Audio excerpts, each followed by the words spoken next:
بسم الله الرحمن الرحيم سبحان الذي أسرى بعبده ليلا من المسجد الحرام إلى المسجد الأقصى آمنت بالله صدق الله العظيم وصدق رسوله النبي الأمين المتين الكريم ونحن على ذلك لمن الشاهدين والشاكرين والحمد لله رب العالمين.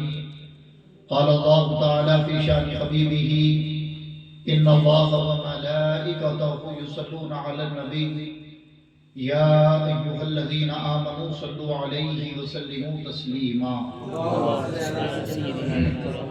اللهم صل على سيدنا مولانا محمد وعلى الجود والكرم وآله وبارك وسلم صلاة وسلام عليك يا رسول الله صلی اللہ تعالی علیہ وسلم. نبی اور آل نبی پر ایک مرتبہ اور درود پاک پڑھیں. اللهم صل على سيدنا محمد وعلى الجود والكرم وآله وبارك وسلم صلاة وسلام عليك يا رسول الله يا حبيب الله صلی اللہ تعالی علیہ وسلم.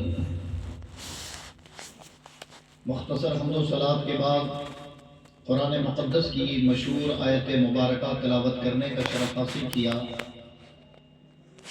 آئیے اس پر گفتگو کرنے سے قبل ہم اور آپ اللہ رب العزت کی بارگاہ میں دعا کریں کہ اللہ اپنے حبیب کے صدقے مجھے حق کہنے کی توفیق عطا فرمائے اور ہم شرکائے بزم کو حق سن کر حق کو قبول کر کر اس پر عمل کرنے کی توفیق عطا فرمائے. ماشاءاللہ یہ بڑی خوشی کی بات ہے کہ اس گھر میں عنقریب محفل عقد منعقد ہونے والی ہے اور رسول پاک صلی اللہ تعالی علیہ وسلم کی مقدس سنت پر عمل کر کر ایک شخص اپنے دین کو کامل کرنے والا ہے. چونکہ بزرگوں نے فرمایا، فقہ نے فرمایا کہ ایک مرد کا دین کامل ہوتا ہی نکاح کے بعد ہے. اور مجھ سے قبل حافظ افتخار صاحب نے نکاح اور خطبہ نکاح کے تعلق سے ایک اچھی گفتگو فرمائی، اور چونکہ حافظ عبدالحکیم صاحب نے ابھی کہا کہ میں معراج النبی صلی اللہ تعالی علیہ وسلم کے عنوان پر چند باتیں آپ کے گوشے گزار کروں، تو بالکل دل جمعی اور توجہ کے ساتھ آپ گفتگو کو سماعت فرمائیں. چونکہ مجھے بھی معلوم ہے کہ وقت بھی زیادہ ہو چکا ہے اور آپ لوگ زیادہ رات جاگنے کے عادی نہیں ہیں، تو ان دونوں باتوں کا خیال رکھتے ہوئے میں معراج النبی کے چند نکات آپ کی سماعتوں تک پہنچاؤں گا. محفل کی مناسبت سے چند باتیں کہہ کر اپنی بات ختم کروں گا. واقعہ معراج یہ اتنا مشہور اور اس کے واقعات اتنے مشہور کہ ہم ہر عام و خاص ان واقعاتوں سے انسیت رکھتا ہے، انہیں جانتا ہے، انہیں سمجھتا ہے. اور میرے آقا امام الانبیاء محمد رسول اللہ صلی اللہ تعالی علیہ وسلم کے تمام تر معجزات میں سب سے بلند و بالا، سب سے عظیم معجزہ اگر مصطفیٰ کا کوئی ہے تو وہ معراج ہے. اللہ تبارک و تعالیٰ نے ویسے تو ہر نبی کو، ہر رسول کو معراج کرائی، لیکن آپ جملہ رسولوں کی معراجوں کو اگر پڑھیں یا جانیں تو آپ یہ پائیں گے کہ حضرت آدم تا عیسیٰ تک جتنے انبیاء کو رب نے اپنی معراج کرائی وہ سب معراجیں دنیا میں محدود رہی. مورخین، ائمہ اور محدثین بیان فرماتے ہیں کہ حضرت آدم کی معراج اس وقت ہوئی جب اللہ نے آپ کے 300 سال رونے کے بعد آپ کو بخش دیا، آپ کو معاف فرما دیا. حضرت موسیٰ کی معراج کہ جب آپ دریائے نیل پار کر کر فرعون کے ظلم سے نجات پائی، اس کے بعد اللہ نے آپ کو معراج کرائی. اور پھر حضرت موسیٰ کے بارے میں یہ بھی آتا ہے کہ جب کوہ طور پر آپ کو اللہ نے اپنی تجلی دکھائی تب حضرت موسیٰ کی معراج ہوئی۔ حضرت ابراہیم کی معراج کہ جب آپ کو نار نمرود میں ڈالا گیا اور وہ گلے گلزار ہو گئی تب اللہ نے حضرت ابراہیم کو اپنی معراج کرائی۔ حضرت اسماعیل کے گلے پر جب چھری چلی تب اللہ نے حضرت اسماعیل کو اپنی معراج کرائی۔ حضرت یوسف کو جب کنویں سے نکالا گیا تب اللہ نے آپ کو اپنی معراج کرائی۔ حضرت عیسیٰ علیہ نبی علیہ السلام کو جب آسمانوں پر اٹھایا گیا تب اللہ نے آپ کو اپنی معراج کرائی۔ تو یہ جملہ انبیاء کو معراج کرائی جن کی معراج کے واقعات الگ الگ طریقوں سے بیان کیے جاتے ہیں، لیکن جب اپنے محبوب امام الانبیاء محمد رسول اللہ صلی اللہ علیہ وسلم کی معراج کی باری آئی تو اللہ نے اپنے محبوب کو دنیا میں معراج نہیں کرائی بلکہ جبریل کو حکم دیا، جاؤ 70,000 ملائکہ کے ساتھ ایک براق کا انتظام کرو اور میرے محبوب کی بارگاہ میں جا کر انہیں کہو کہ تمہیں تمہارا رب بلاتا ہے۔ حضرت جبریل 70,000 ملائکہ کے ساتھ بارگاہ مصطفیٰ میں حاضر ہوئے اور حاضر ہو کر اپنے لب یا اپنی پلکوں سے میرے مصطفیٰ کو بیدار کیا۔ آپ کو ام ہانی کے گھر سے جگا کر حرم کعبہ لے گئے، کعبے میں جا کر آپ کا شق صدر یعنی سینے کو چاک فرمایا، پھر دل نکال کر اسے مشک و عنبر سے غسل دیا، جنتی لباس پہنایا، پھر میرے آقا براق پر سوار ہوئے اور مسجد حرام سے مسجد اقصی کی جانب چلے۔ جس زمینی سفر کو قرآن بیان کرتا ہے، سبحان الذی اسری بعبدہ لیلا من المسجد الحرام الی المسجد الاقصی، فرمایا پاک ہے وہ ذات جو لے گیا اپنے بندہ خاص کو رات کے قلیل حصے میں، قلیل کہتے ہیں چھوٹے کو، رات کے قلیل حصے میں مسجد حرام سے مسجد اقصی کی جانب۔ میرے آقا کا سفر مسجد حرام سے مسجد اقصی تک ہوا۔ پھر یہ واقعات بھی آپ نے سنے کہ مسجد اقصی میں تمام انبیاء و رسول امام الانبیاء کے استقبال کے لیے صف آرا کھڑے تھے۔ رسول اعظم پہنچے، تمام انبیاء نے استقبال کیا اور پھر اسی مسجد میں، جس مسجد کو قبلہ اول کہا جاتا ہے، وہ قبلہ اول ہونے کی وجہ سے مقام و مرتبے پر نہیں ہے، بلکہ وہ اس لیے بھی مقام و مرتبے پر ہے کہ مصطفیٰ جان رحمت کے قدم ناز اس مقدس مسجد اور زمین پر پڑا۔ اللہ کے نبی نے پھر تمام انبیاء و رسول کی امامت فرمائی اسی مسجد اقصی کے اندر، اور پھر میرے آقا کا آسمانی سفر ہوا۔ آپ طبق در طبق یعنی آسمان در آسمان پار کرتے ہوئے سدرۃ المنتہا پہنچے۔ جبریل نے ہاتھ جوڑ کر کہا، یا رسول اللہ، اس کے آگے اب میری بساط اور میری طاقت نہیں، میرا اختیار فقط یہیں تک تھا۔ اللہ کے رسول پھر آگے چلے، جب خدا نے بلایا، اس میں کئی ایک واقعات ہیں لیکن وقت اجازت نہیں دیتا، میرے نبی آگے چلے، عرش پر پہنچے، آپ قاب قوسین او ادنا کے منزلوں کو پار کرتے ہوئے مکہ اور لا مکہ پر پہنچے۔ یہ لا مکہ وہ مقام ہے کہ جہاں خدا جلوہ فرما اس وقت تھا، لیکن ہرگز یہ عقیدہ نہ رکھا جائے کہ خدا اوپر ہی ہے۔ یہ بات بھی ذہن میں رکھے کہ اگر کوئی کہے کہ خدا ہے کدھر، تو ہمارا جواب اور جو عقیدہ ہے وہ یہ کہ خدا ہر وقت ہر جگہ ہر گھڑی موجود ہے۔ نحن اقرب حبل الورید، انہیں قرآن میں فرمایا رب نے کہ اللہ تمہاری شہرت سے زیادہ قریب ہے، لیکن اس وقت عرفہ یعنی اونچائی کی طرف بلانا یہ ہماری عقل، ہمارے فہم و فراست کے اعتبار سے تھا کہ ہم اونچائی کو عزت مانتے ہیں اور پستی کو ذلت۔ اس لیے رب نے اپنے محبوب کو اونچائی پر معراج پر بلایا۔ تاکہ لوگ میرے محبوب کے مقام و مرتبے کو جان لیں، ان کی شان و عظمت کو جان لیں۔ میں بڑی امپورٹنٹ اور بڑی پیاری باتیں معراج کے تعلق سے بتاؤں گا، بس گزارش یہ ہے کہ توجہ کے ساتھ سننا۔ اونچائی کی طرف بلایا چونکہ اس نے ہماری ذہانت، ہماری تخلیق فرمائی، اور ہماری تخلیق میں اس نے بلندی کو عزت اور کمتر یعنی پستی کو ذلت یا کمتری کا سبب قرار دیا۔ یہی ہماری ذہانیت ہے، یہی ہمارے ذہن میں موجود ہے۔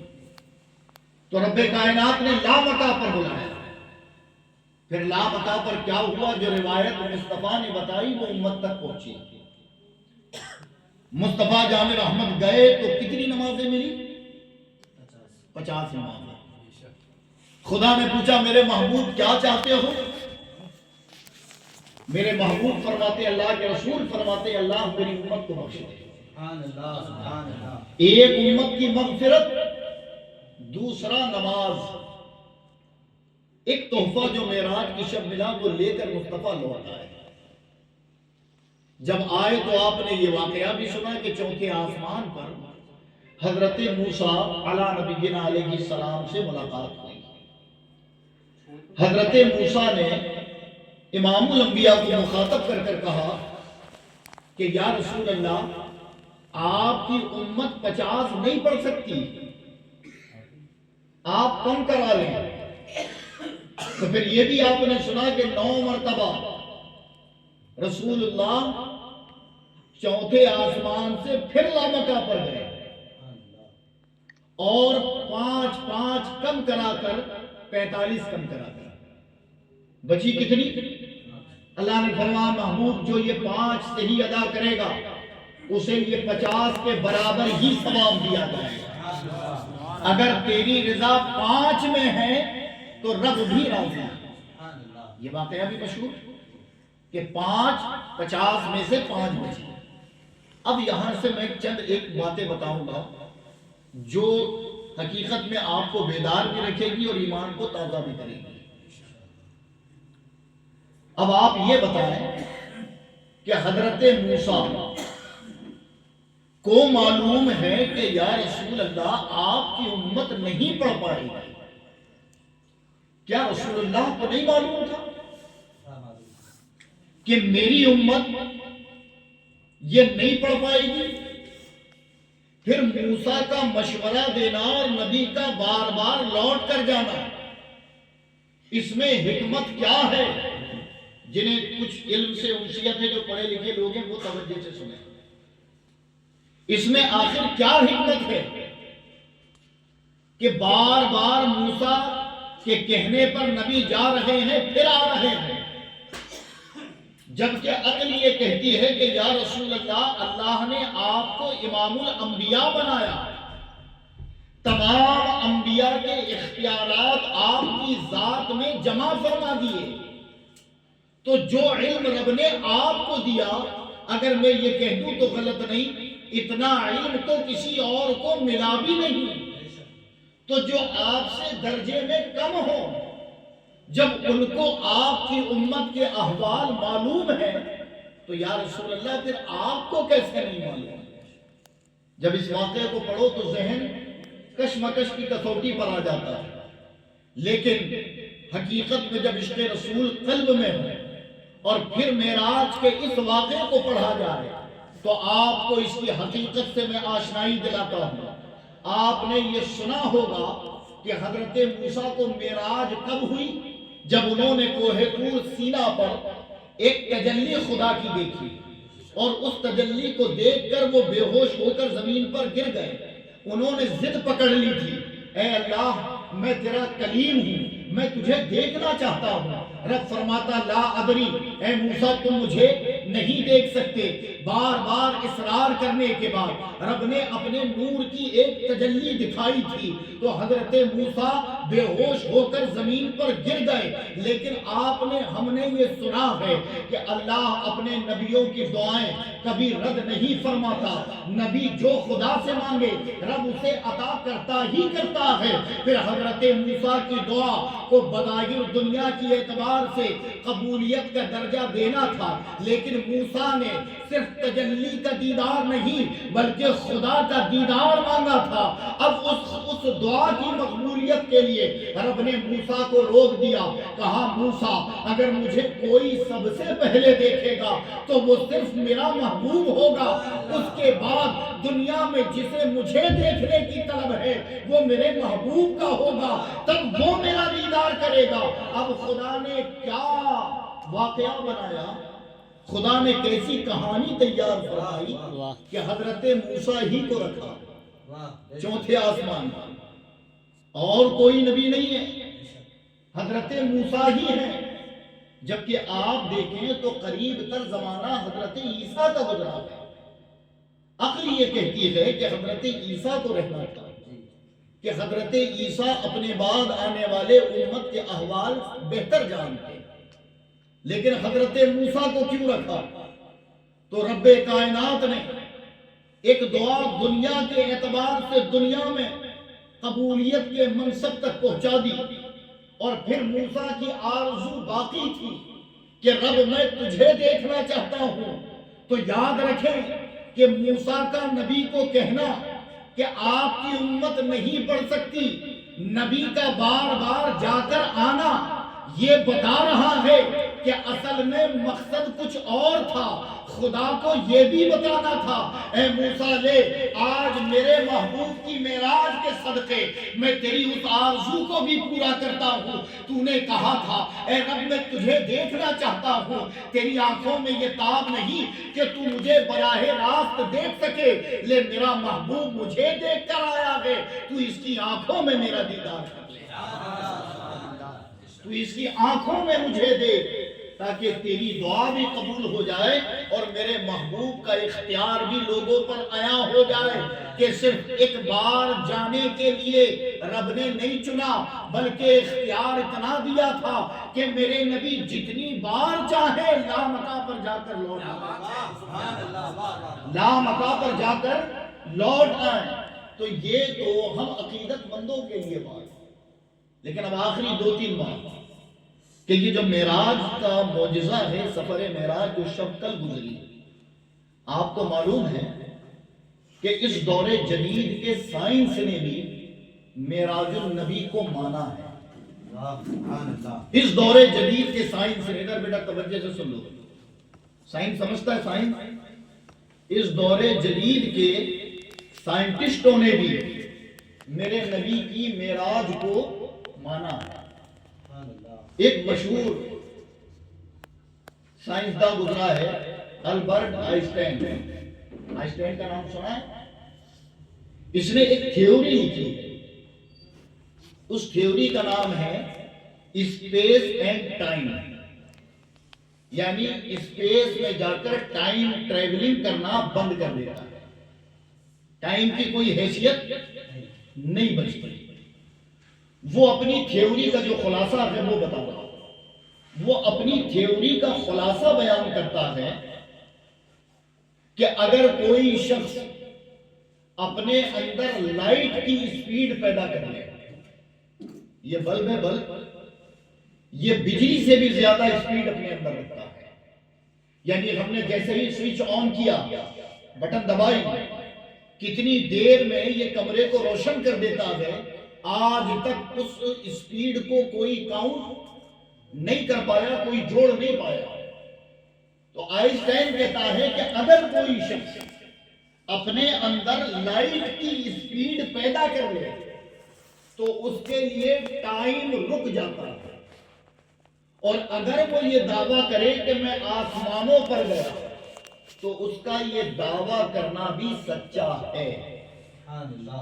یہ کون کہہ رہا ہے؟ ایک مشہور سائنسداں جس کی تھیوری اسپیس اینڈ ٹائم، جو میں نے آپ کو بتا دی، جو پڑھے لکھے ہیں، جو اس سے انشیت رکھتے ہیں وہ پڑھ سکتے ہیں، اور جنہوں نے پڑھا ہے وہ بہتر جانتے ہیں۔ اب آپ دیکھیں کہ سائنسداں نے تھیوری کے ذریعے بتایا کہ لائٹ کی اسپیڈ پیدا کرنے والا آسمانوں پر چلا جائے تو اس میں کوئی حرج نہیں، لیکن اسپیڈ کتنی ہو؟ نور کی طرح، لائٹ کی طرح، اور وہ کتنے کروڑ کلومیٹر پرتی گھنٹہ ہوتی ہے یہ بھی نہیں جوڑ پایا کوئی آج۔ اب سنیں میرے آقا جو معراج پر گئے، امام الانبیاء جب معراج پر گئے تو حضرت جبریل کیا لے کر آئے تھے؟ ہم نے یہی سنا ہے براق، براق لے کر آئے تھے۔ یہ براق ہے کیا؟ تو ظاہر ہے کہ کسی چیز کو سمجھانے کے لیے ایک تصویر کا ہونا ضروری ہے، ورنہ وہ چیز سمجھ نہیں آتی۔ جیسے یہ آواز میری دور تک جا رہی ہے تو اس کا ذریعہ مائک بنا ہے۔ اب آپ نے کبھی مائک نہیں دیکھا مثال، لیکن سنا تھا کہ مائک ہوتا ہے جس کے ذریعے آواز دور تک جاتی ہے۔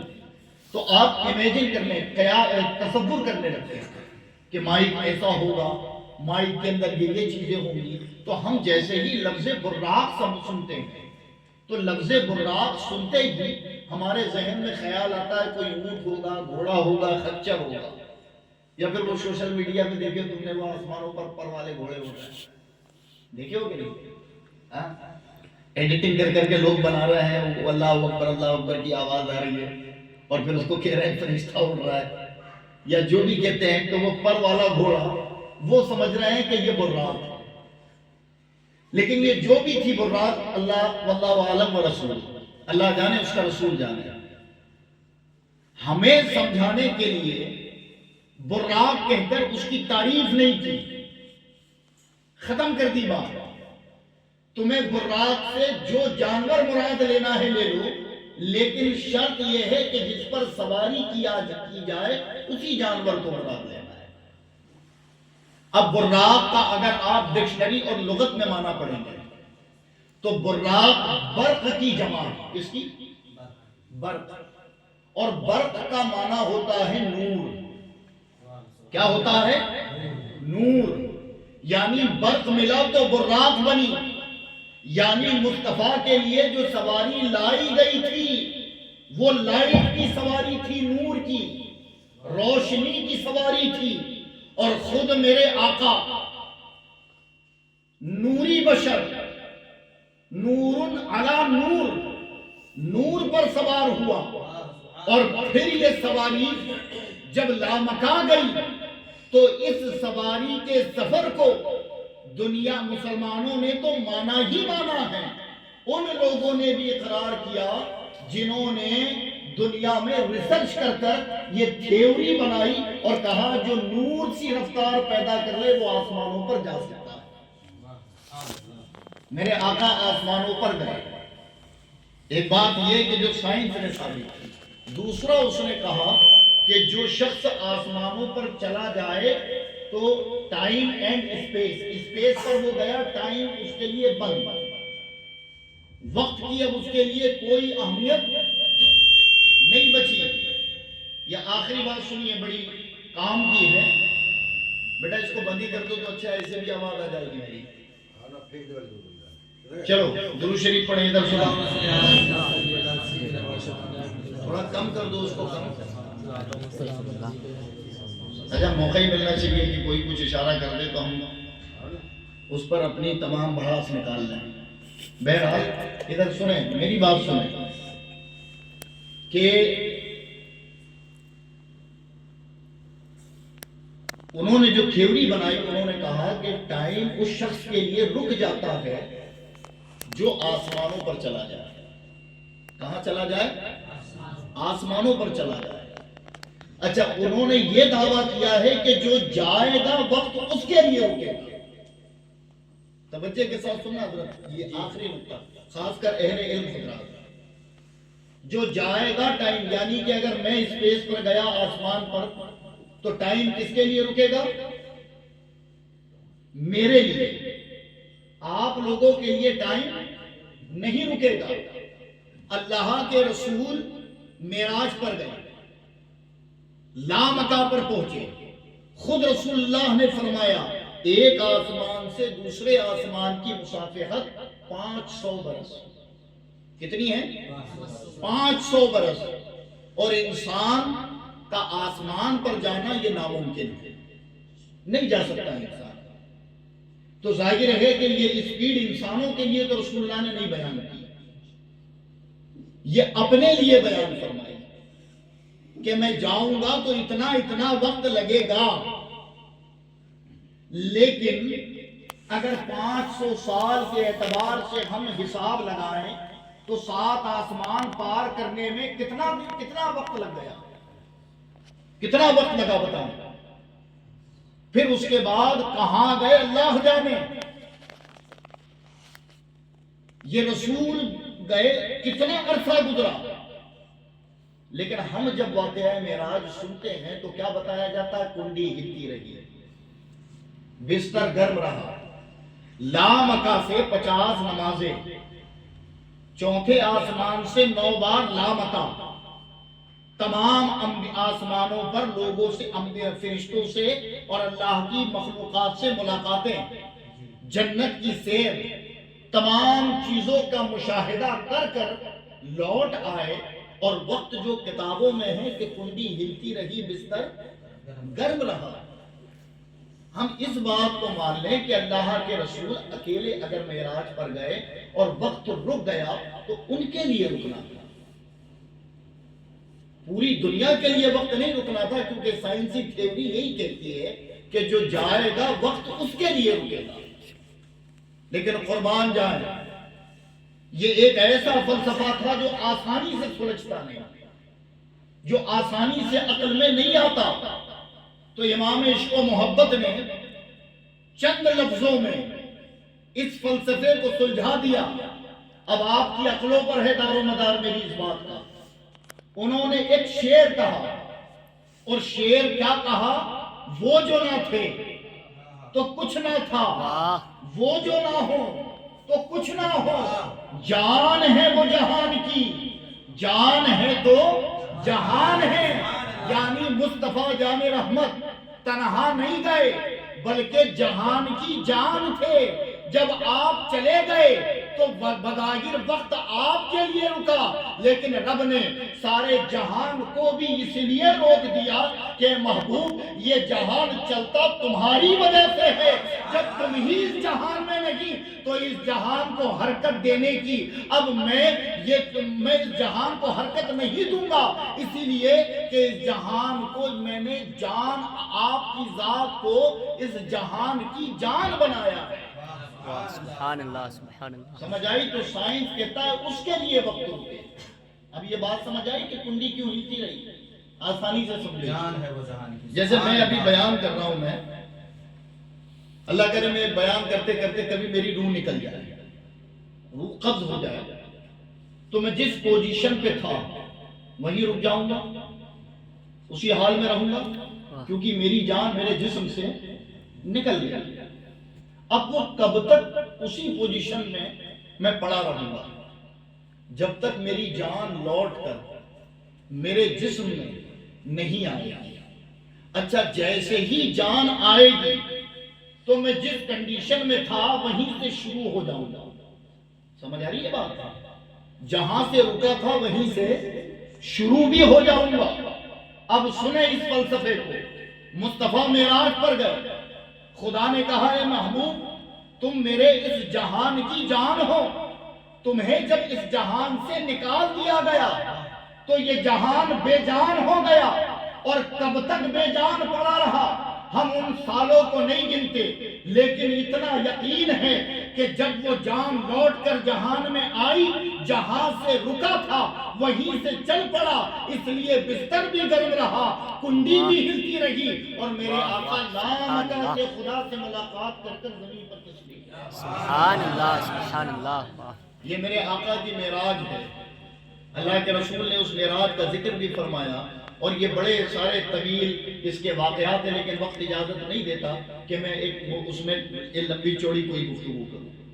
آج چونکہ مجلس کسی اور عنوان پر منتخب کی گئی ہے یا منعقد کی گئی، جس میں ہمارے کیا نام ہے بھائی صاحب کا، اظہر بھائی صاحب کا نکاح ہے۔ کب؟ کل پرسوں 1 تاریخ کو نکاح ہے ماشاءاللہ۔ اور حافظ افتخار صاحب نے، چونکہ یہ ایک بڑے اجر کی بات ہو گئی کہ ان کے گھر میں رسول پاک کی معراج کا واقعہ بیان کر دیا گیا۔ میرے نبی کی معراج منائی گئی، کل مساجدوں میں منائی گئی، یہ خوش نصیب ہے آج ان کے گھر میں منائی گئی۔ یہ معراج النبی صلی اللہ تعالیٰ علیہ وسلم پر جو مختصر میں نے کلام کیا، تو ہمارے اظہر بھائی کا نکاح ہے، اور یہ یاد رکھیں کہ نکاح یہ ایک ایسا رشتہ ہے جو دنیا میں سب سے پہلے قائم کیا گیا، اتنا متبرک ہے کہ یہی ایک رشتہ ہے جو دنیا میں قائم نہیں ہوا۔ یہ رشتہ قائم ہوا جنت میں۔ کہاں ہوا؟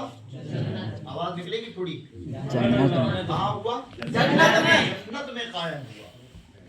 حضرت آدم اور حضرت حوا کا نکاح کہاں ہوا؟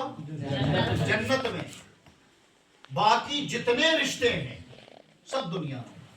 باپ بیٹے کا رشتہ دنیا میں، چچا بھتیجے کا رشتہ دنیا میں، ماموں بھانجے کا رشتہ دنیا میں، دادا پوتے کا رشتہ دنیا میں، جتنے بھی رشتے ہیں سب دنیا میں قائم ہوئے۔ ایک رشتہ ہے وہ جنت میں قائم ہوا جسے ہم رشتہ زوجیت کہتے ہیں۔ اللہ تبارک و تعالیٰ نے فرشتوں کے درمیان اسے قائم فرمایا۔ حضرت حافظ صاحب جو ایک آیت پڑھ رہے تھے خطبے میں، یا ایھا الناس اتقوا ربکم الذی خلقکم من نفس واحدہ وخلق منها زوجها وبث منهما رجالا كثيرا ونساء واتقوا الله الذي تساءلون به والارحام۔ اس میں دو بار اتقوا اللہ لفظ ہے، اس آیت میں دو بار، ایک جگہ تو ابتدا میں دے دیا گیا، اور دوسرا واتقوا اللہ الذی تساءلون به والارحام، فرمایا کہ اے لوگو اللہ سے ڈرو جس نے تمہیں ایک جان سے پیدا کیا اور اسی جان سے اس کی بیوی کو پیدا کیا، تاکہ ان کے ملن سے کثرت سے مرد و عورت وجود میں آئیں، رجالا و نساء، کہ کئی مرد اور کئی عورت وجود میں آئیں۔ پھر فرمایا اور اللہ سے ڈرو، تساءلون به والارحام، اور ڈرو اس رب سے جس کے نام پر تم مانگتے ہو، ان اللہ کان علیکم رقیبا، اور اللہ تمہیں ہر وقت دیکھ رہا ہے۔ اب اللہ سے مانگتے ہو کیا؟ تو ظاہر ہے ہم اللہ سے نعمتیں مانگتے ہیں، اللہ سے سکون مانگتے ہیں، اللہ سے ہم خیر و عافیت مانگتے ہیں۔ تو جب رب تمہیں عطا کر دے تو پھر انہیں نبھانے میں کوتاہی نہ کرو، ان کا لحاظ رکھو، ان کو منقطع نہ ہونے دو۔ تو جتنا متبرک رشتہ نکاح ہے، جتنی پاک جگہ پر قائم کیا گیا، اتنا ہی کمزور بھی ہے۔ سمجھ آئی بات؟ اتنا ہی کمزور بھی ہے۔ اب اس کی ایک آخری مثال سن لیں۔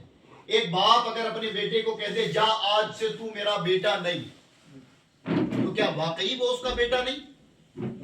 وہ اس کا بیٹا رہے گا۔ ایک ماموں اپنے بھانجے کو کہہ دے جا آج سے تو میرا بھانجا نہیں، تو کیا واقعی ان کا رشتہ ختم ہو گیا؟ نہیں۔ لیکن ایک شوہر اپنی بیوی کو کہہ دے میں نے تجھے طلاق دی، جا آج سے تو میری بیوی، یہ رشتہ جو قائم تھا سالوں سے چند لفظوں میں ختم ہو گیا۔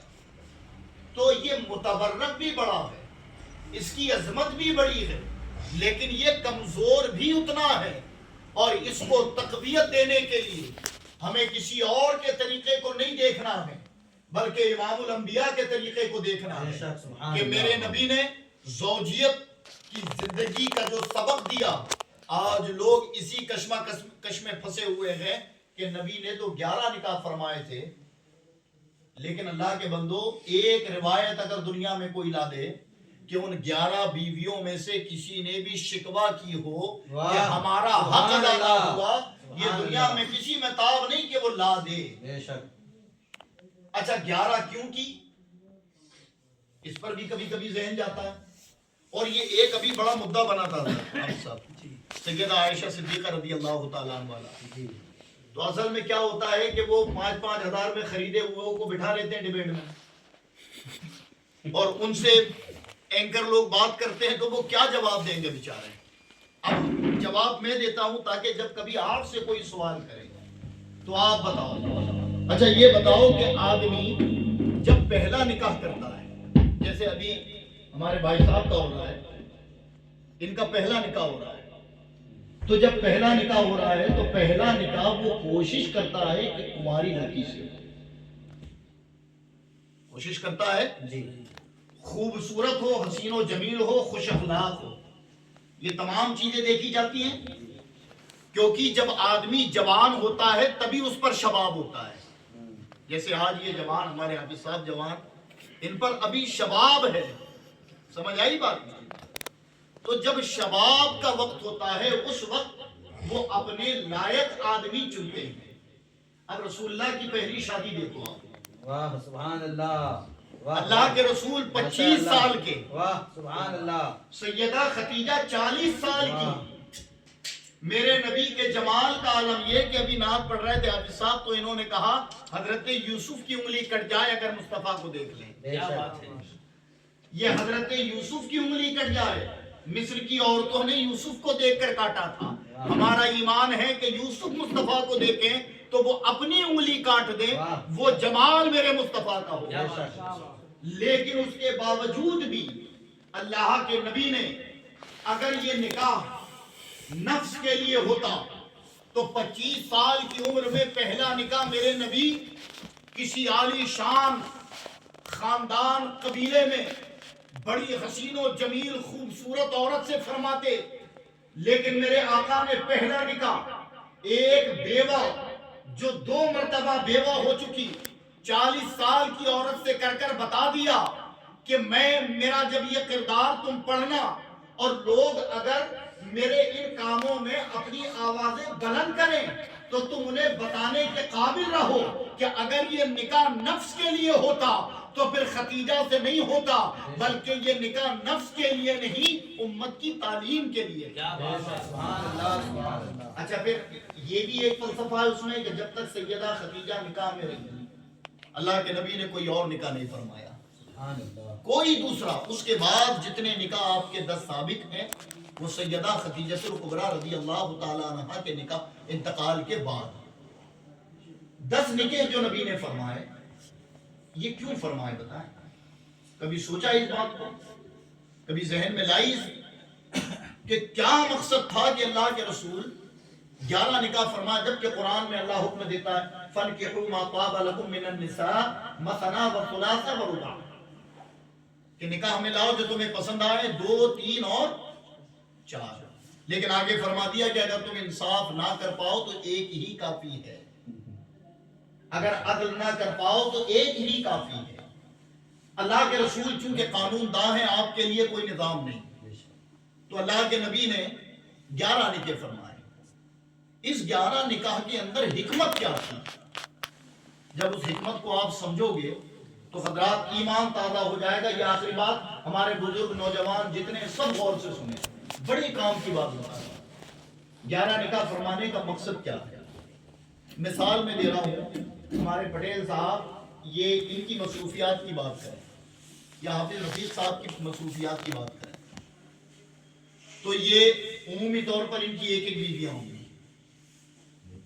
ٹھیک، اور ان کے کام یہ اگر عالم ہیں، حافظ ہیں، نعت خواں ہیں تو یہ ڈاکٹر نہیں ہے، یہ انجینئر نہیں ہے، یہ کسی قوم کے لیڈر نہیں ہے، یہ کہیں پروفیسر نہیں ہے، یہ غازی نہیں ہے، سمجھ آئی بات؟ یہ مبلغ نہیں، یہ ایک ہی وقت میں معلم، مدرس اور خطیب نہیں، لیکن اب اللہ کے رسول سر ایک مصروفیات ہماری اور ایک بیوی۔ کوئی بھی آدمی ایک فیلڈ ہے اور بیوی بھی ایک، اس کے باوجود بھی ہمارے گھروں میں شکوہ ہے یا نہیں؟ کسی نہ کسی ذریعے، لیکن ہے شکوہ، تھوڑا ہی ہو لیکن شکوہ ہے، جبکہ ہماری مصروفیت ایک اور بیوی بھی ایک۔ اللہ کے نبی کی 11 بیویاں اور مصروفیت سنو، میرے نبی ایک ہی وقت میں نبی بھی ہیں، رسول بھی ہیں، معلم بھی ہیں، مجاہد بھی ہیں، مبلغ بھی ہیں، خطیب بھی ہیں، طبیب بھی ہیں، لوگوں کے غمگسار بھی ہیں، لوگوں کی قیادت بھی کر رہے ہیں، کفر سے لڑ بھی رہے ہیں۔ یعنی اتنی مصروفیات ہونے کے باوجود میرے نبی کی ایک بیوی نہیں 11 بیوی رہی، جس کے اوپر اتنا وزن ہو اگر اس کی بیویاں شکوہ نہ کریں تو سمجھ جاؤ کہ حقیقت میں یہ 11 نکاح اس لیے نہیں تھے کہ نفس کو سکون دیا جائے، اسی لیے کہ جب میری امت میرے اس فلسفے کو سمجھے تو وہ یہ کہہ سکے کہ یا رسول اللہ آخر آپ نے اپنی زوجیت میں کیسا وقت گزارا ہے، کیسے حقوق ادا کیے ہیں کہ اتنی مصروفیت کے بعد بھی آپ کی کوئی بیوی کبھی شکوہ نہ کر پائی، کسی نے کبھی کوئی شکوہ نہ کیا۔ اور پھر الگ الگ قبائل میں نکاح کیے اللہ کے رسول نے، الگ الگ کلچر اور الگ الگ ماحول کی عورتوں سے نکاح فرمایا، تاکہ کوئی یہ بھی نہ کہہ سکے کہ چلو قبیلے کی تھی، اگر ہوتا ہی بھی شکوہ تو نہیں بیان کی، غیر قبیلے کی تو بیان کر سکتی تھی، لیکن اللہ کے نبی کا کردار دیکھ کر غیر قبیلے کی عورتیں بھی اللہ کے نبی کی ذات پر شکوہ نہیں اٹھا پائیں۔ یہ میرے نبی کی ذات، اسی لیے اللہ نے فرمایا لَقَدْ كَانَ لَكُمْ فِي رَسُولِ اللَّهِ أُسْوَةٌ حَسَنَةٌ، اے لوگوں اگر کامیاب ہونا چاہتے ہو تو مصطفیٰ جان رحمت کی زندگی کو اپنے لیے نمونہ بنا لو۔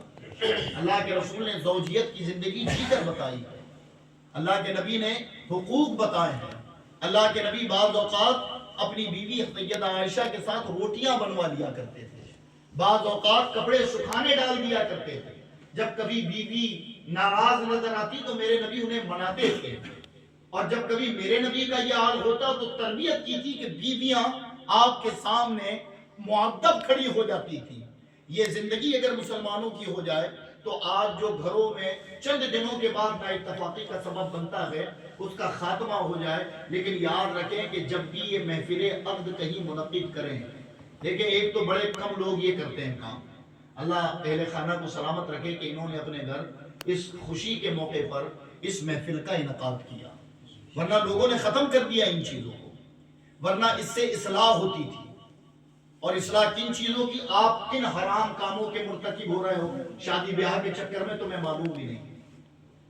سب سے غلیظ کام اگر نکاح شادی بیاہ کی رسومات میں کوئی ہے تو وہ نہاری، سمجھ آئی بات؟ اللہ کے نبی نے فرمایا عورت مرد کے سامنے بے پردہ نہ آئے۔ ہم نے ایک ایسی ایجاد کی، ایک ایسی رسم بنائی غیروں کی کہ خود ہمارے گھر کی جوان بیٹیاں مرد کے منہ میں جا کر نوالا ڈالتی ہیں اور ہم اسے دیکھ کر ہنستے ہیں اور کہتے ہیں نہیں یہ تو رسم ہے، ہمارے باپ دادا کر رہا ہے۔